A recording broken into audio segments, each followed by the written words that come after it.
Mari Bapak Ibu kita bersatu dalam doa.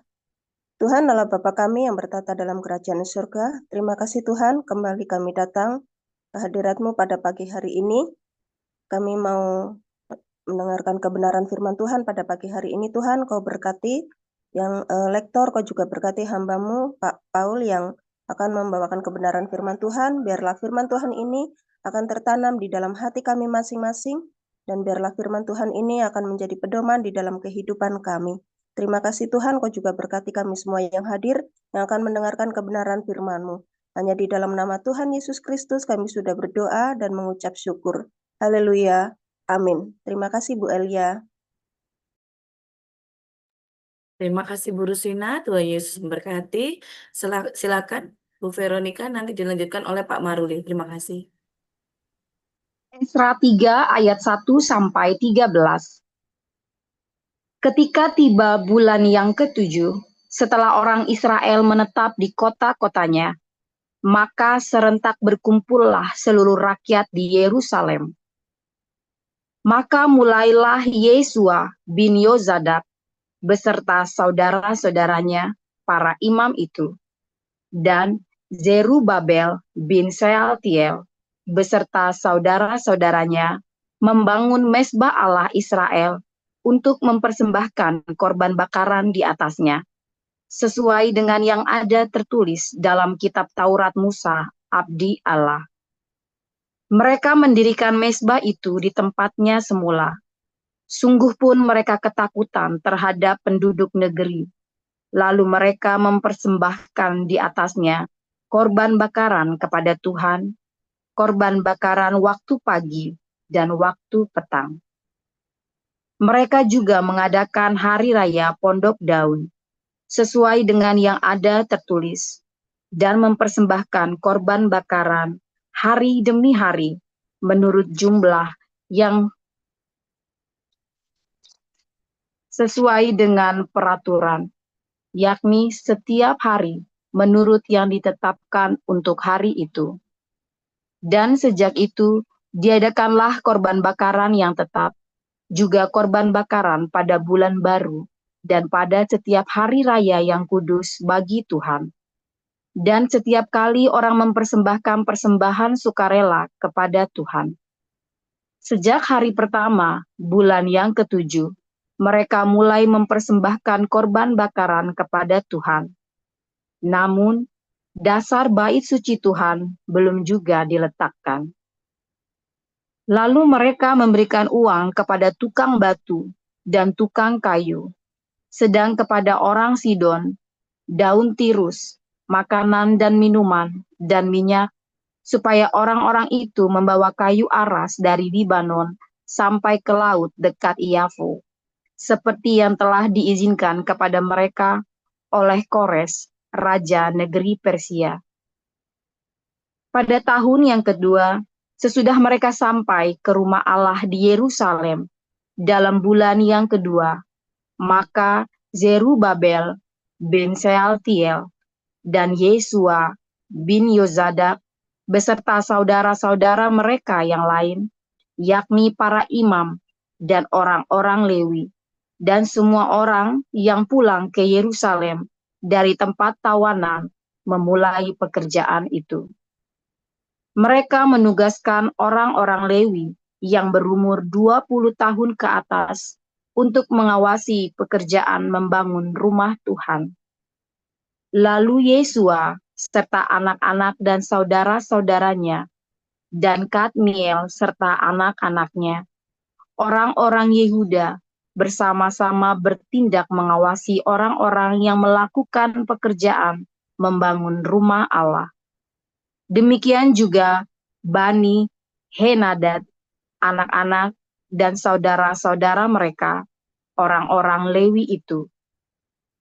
Pada waktu dasar bait suci Tuhan diletakkan oleh tukang-tukang bangunan, maka tampillah para imam dengan memakai pakaian jabatan dan membawa nafiri, dan orang-orang Lewi, Bani Asaf, dengan membawa ceracap untuk memuji-muji Tuhan, menurut petunjuk Daud, Raja Israel. Secara berbalas-balasan mereka menyanyikan bagi Tuhan nyanyian pujian dan syukur. Sebab Ia baik, bahwasannya untuk selama-lamanya, kasih setianya kepada Israel. Dan seluruh umat bersorak-sorai dengan nyaring sambil memuji-muji Tuhan, oleh karena dasar rumah Tuhan telah diletakkan. Tetapi banyak di antara para imam, orang-orang Lewi, dan kepala-kepala kaum keluarga, orang tua-tua yang pernah melihat rumah yang dahulu, menangis dengan suara nyaring ketika perletakan dasar rumah ini dilakukan di depan mata mereka. Sedang banyak orang bersorak-sorai dengan suara nyaring karena kegirangan. Orang tidak dapat lagi membedakan mana bunyi sorak-sorai kegirangan dan mana bunyi tangis rakyat. Karena rakyat bersorak-sorai dengan suara yang nyaring, sehingga bunyinya kedengaran sampai jauh.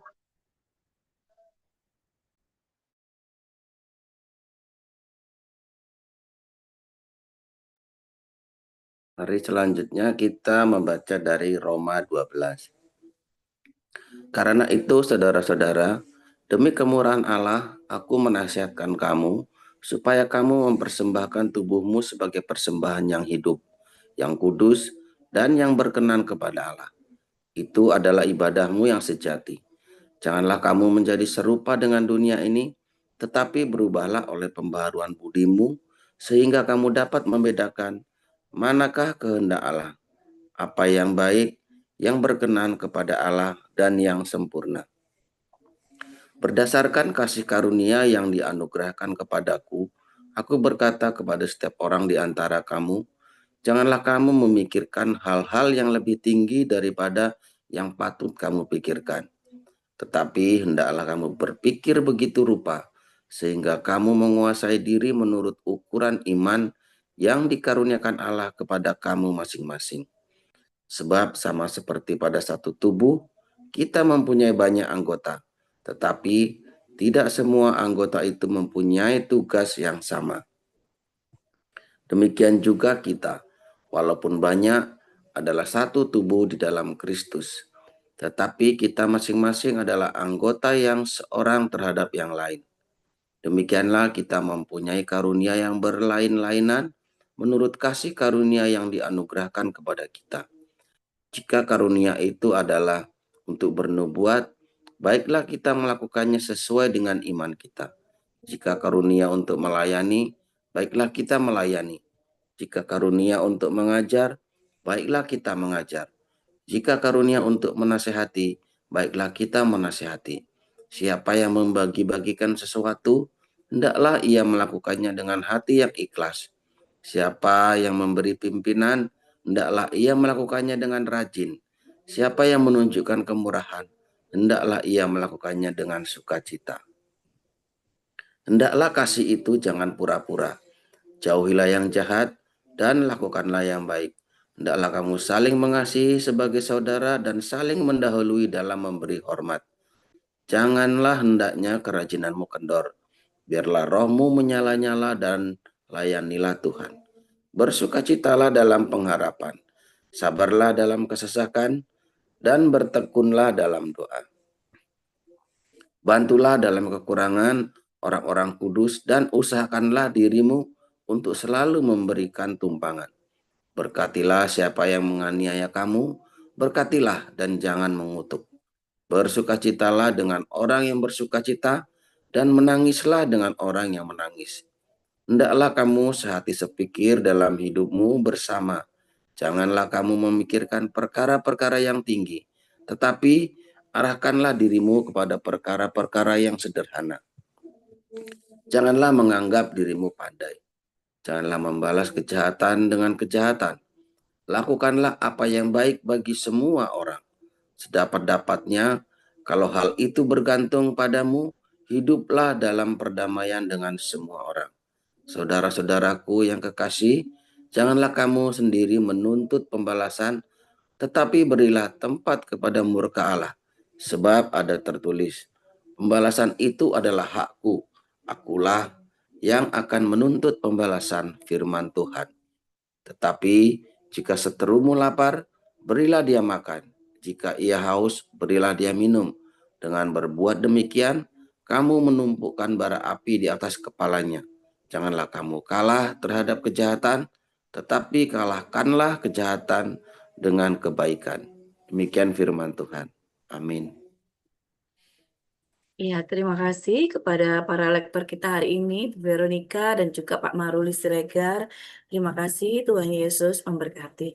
Iya, Bapak Ibu, tiba saatnya kita akan menyiapkan hati dan pikiran kita untuk menerima firman Tuhan yang akan disampaikan oleh Gembala kita, Pastor Joseph Paul Zhang, dengan judul Mesbah Korban Bakaran. Silakan kepada Pastor.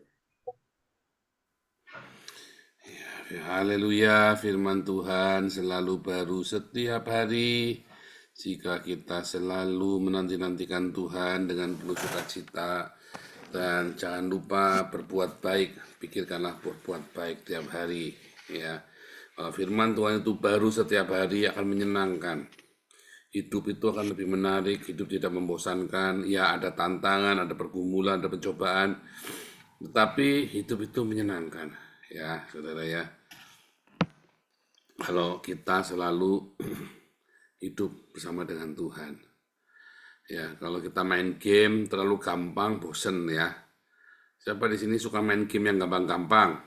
Wah, bosen, hidupmu pasti membosankan.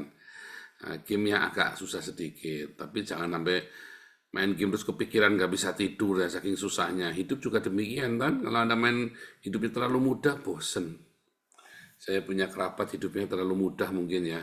Dia bosen sampai lolok, saudara ya. Saking bingung mau ngapain. Akhirnya depresi sendiri. Akhirnya sulit dibuat sendiri, hal yang mudah. Saya lihat, saya cuma garuk-garuk kepala, masalah begitu aja sampai depresi.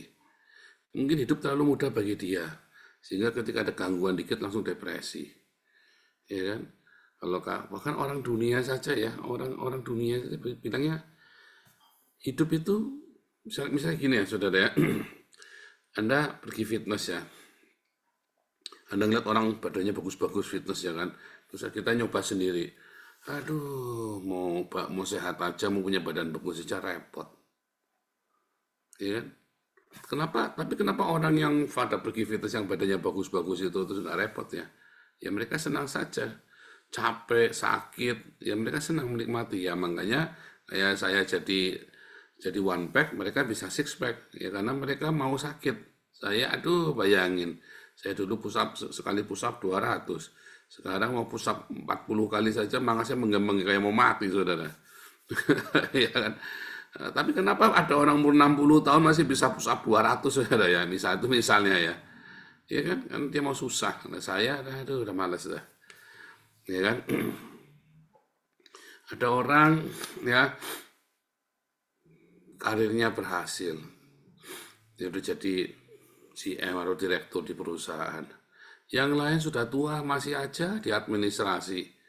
Kenapa kok dikit-dikit susah mengeluh, dikit-dikit mengeluh. Sedangkan yang dia sudah di puncak itu, dia ketika ada tantangan dia coba kerjain dengan sungguh-sungguh. Ya kan? Ada tantangan dia senang nih. Maka dia bisa jadi kayak puncak. Ada orang punya toko, ya. Males bukanya, kadang-kadang buka, kadang-kadang tutup, ya kan, sembrah, keuangannya sembrah, nggak diatur yang benar. Tapi ada orang yang disiplin sekali punya toko ya, pagi-pagi jam 7 sudah buka, tutupnya juga malam jam 6, jam 7 baru buka. Setiap ada uang masuk, nggak dipakai, disimpan. Ya, tetangganya sudah pada beli mobil baru, dia masih pakai motor bebek tua. Suatu ketika dia berhasil, saudara. Tokonya itu jadi perusahaan. Sementara yang tetangganya, tokonya tetap toko, malah tambah sepi, malah akhirnya bangkrut. Dulu dia ngomongnya susah. Tapi si yang berhasil ini ya dia menikmati susahnya. Dia menikmati kerja kerasnya. Ya, menikmati kerja kerasnya, ada makna di dalam kerja kerasnya itu kan. Ada orang ya sama ya di dalam kehidupan kita sehari-hari, ada orang yang kesenggol dikit ngamuk, kesenggol dikit tersinggung, kesenggol dikit Ya kan? Oh, ini masalah harga diri, oh ini masalah prinsip dan seterusnya. Tapi ada orang ya yang senggol, difitnah, dia tetap tenang, sabar, mengampuni. Dia tetap rendah hati, walaupun penasaran kenapa aku salah apa ya tiba-tiba difitnah begini ya. Tapi ya sudahlah, jalanin, nggak usah ngomel, nggak usah marah, ya udah jalanin saja. Pokoknya saya fokus dengan tujuan saya, dengan pekerjaan saya, orang fitnah, orang apa. Akhirnya orang ini menjadi sukses dalam hidupnya, karakternya bagus, berkatnya banyak, hidupnya sehat, anak-anaknya baik, keluarganya baik. Sementara yang gampang tersinggungan ini ya udah Anda bayang-bayangin kalau ada orang tersinggungan, pasti ya istrinya, suaminya, orang-orang sekitar dengan dia menderita, kesenggol dikit ngamuk, kesenggol dikit tersinggung, ada masalah apa, masalah harga diri. Anda bayangin kalau orang begini, orang yang hidup sama dia nggak enak gitu ya.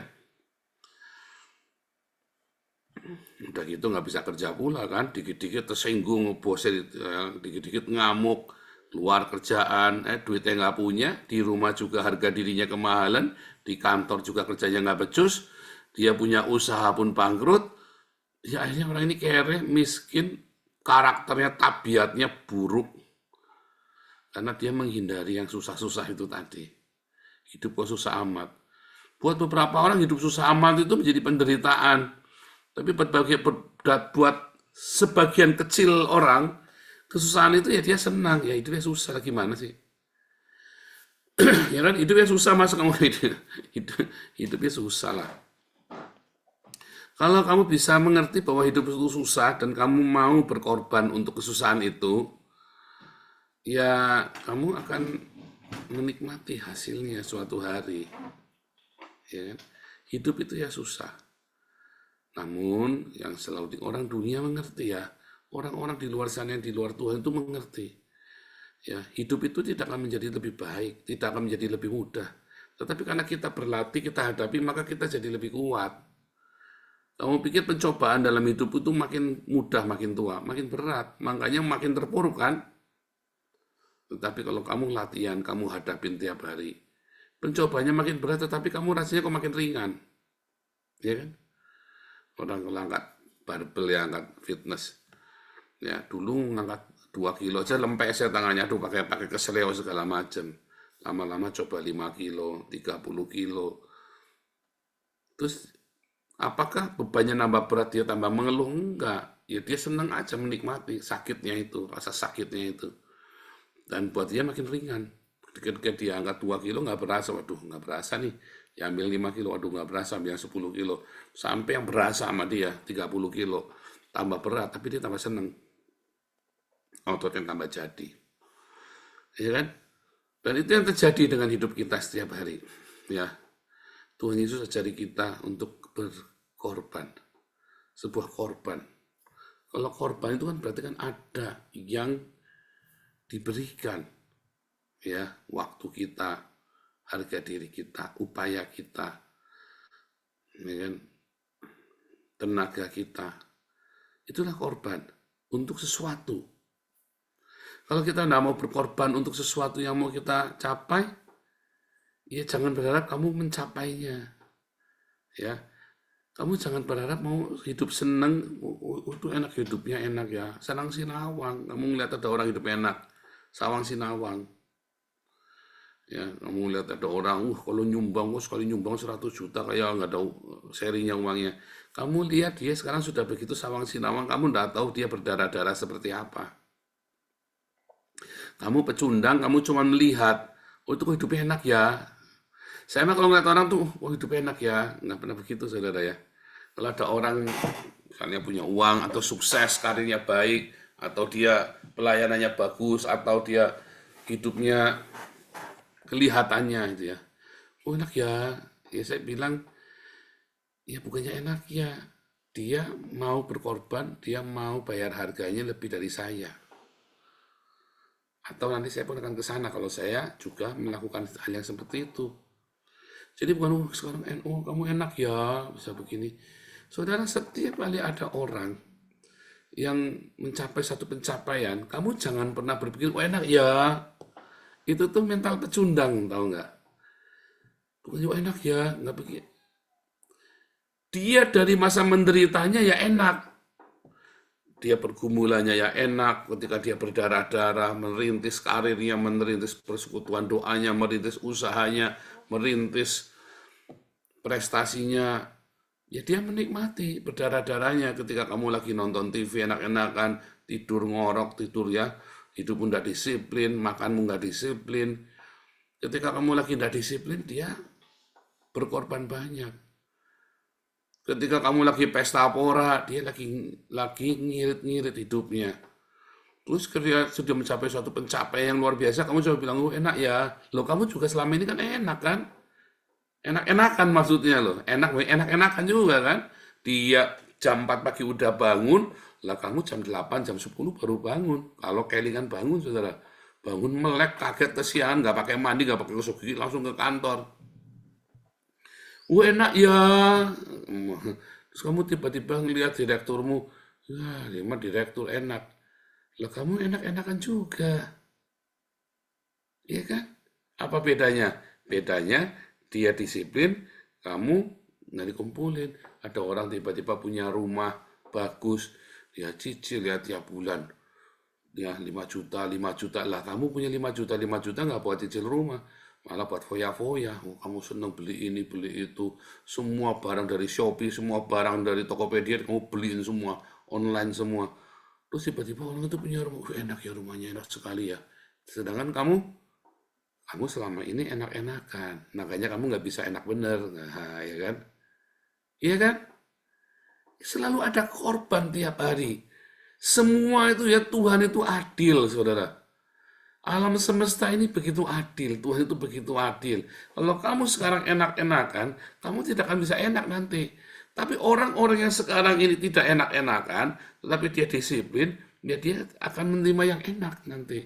Dan dia pun tetap disiplin terus sampai dia mencapai satu pencapaian tertentu yang buat dia udah cukup.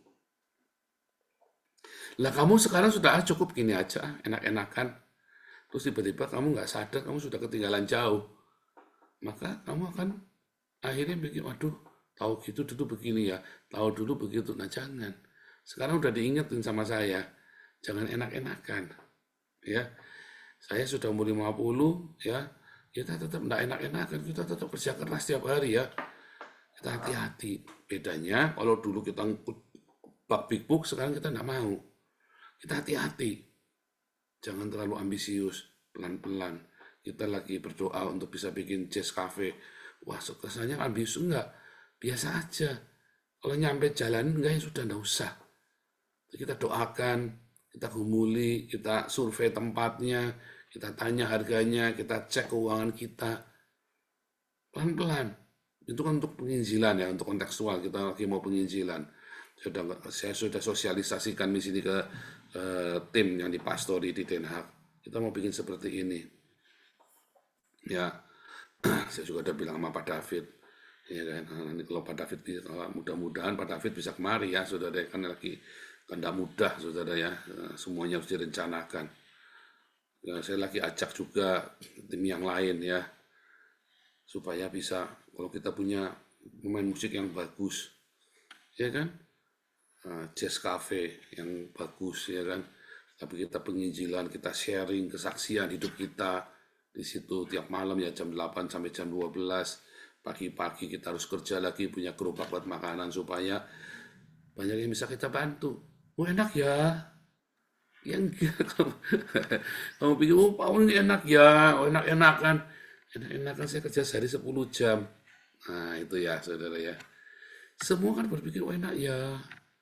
Ya, sampai ada yang sampai kita difitnah, dia apa, enak ya. Iya, difitnah enak, saudara ya. Ya kan? Kita baru rubah dikit, enak ya, enak-enakan dia, bodoh kamu keenakan dia. Kamu tidak tahu perjuangannya kita seperti apa di sini. Intinya saudara, jangan enak-enakan tiap hari. Dicicil bebanmu itu. Seberapa kamu mau nyicil, jangan kebanyakan cicilannya. Nanti kamu burn out, nggak kuat. Tapi tiap hari kamu harus cicil, jangan enak-enakan. Harus disiplin, kamu mau targetnya apa? Berikan target-target yang sedikit berat, tapi jangan terlalu berat. Ya, jangan tekan dirimu terlalu biasa. Berkat Tuhan jadikan kita kaya, tapi kamu harus bekerja. Jangan enak-enakan, kamu pikir cuma akan tidur. Hari ini dibantu, minggu tahun depan dibantu, terus mau dibantu terus. Jangan, saudara. Ya, bantuan itu hanya sekali, 2 kali, tapi nggak setiap kali. Ada yang salah berarti kalau kamu setiap kali. Ya, ada yang salah. Kecuali itu kamu bekerja, ada orang menabur untukmu, untuk pekerjaanmu. Artinya misalnya nih, kamu kerja jadi pelayan di restoran, kamu kan punya gaji. Tapi karena kamu bagus pelayanannya, ada orang ngasih tips. Dan kadang-kadang ya tipsnya itu besar, saudara ya. Kalau orang puas dengan pelayananmu. Nah, itulah yang namanya enak. Tapi kamu tidak enak-enakan, kamu disiplin berikan yang terbaik dari hidupmu, sekalipun penghasilannya sedikit. Nah, nanti kamu akan menemukan ada berkat yang besar di situ. Percaya saya, kalau kamu tiap hari lakukan, cuma 3, saudara ya. 1, kamu harus jujur. 2, kamu harus rajin. 3, kamu harus rendah hati. Ya pasti kamu akan mendapat semua banyak kesempatan. Nah, ditambah kamu harus hidup di dalam kekudusan. Maka kamu akan bertahan. Tapi kalau kamu dalam 4 tahun kamu belum pulih, pasti kamu belum melakukan yang 4 ini. Tak jamin, saudara. Ayo. 1, jujur. 2, kamu harus rajin. 3, kamu harus rendah hati. Yang keempat, kamu hidup dalam kekudusan. Tidak mungkin karirmu udah naik dalam 4 tahun. Tidak mungkin. Kalau kamu masih terpuruk, berarti kamu ada yang salah. Dengan biasanya kamu nggak jujur. Sehingga orang nggak bisa percaya kamu.